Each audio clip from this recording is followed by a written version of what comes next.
আল্লাহর কোরআনটা কি মিথ্যা মনে করেছো? কোরআনের একটা ভুল পারলে বের করে দাও। এখন আমরা আল্লাহর বিরুদ্ধে নেমে যাব, আর জীবনে আল্লাহর কথা বলবো না। একটা কোরআনের ভুল পারলে বের করে দাও, আর নামাজ পড়বো না, মসজিদের পক্ষে ডাকবো না, আল্লাহ বলতে কিছু নাই বলিয়া ময়দানে নেমে যাব।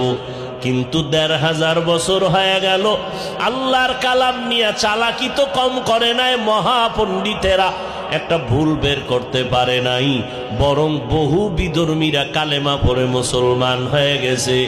ও যুবক ভাই, নবীর আদর্শ দেখে কত বিধর্মী কালেমা পড়ে মুসলমান হয়, আর তুমি নবীর উম্মত হয়ে মুসলমানের ঘরে জন্ম নিয়া বেঈমানের পা চাটা গোলামি করো। ও আল্লাহর বান্দারা, মাইক যদি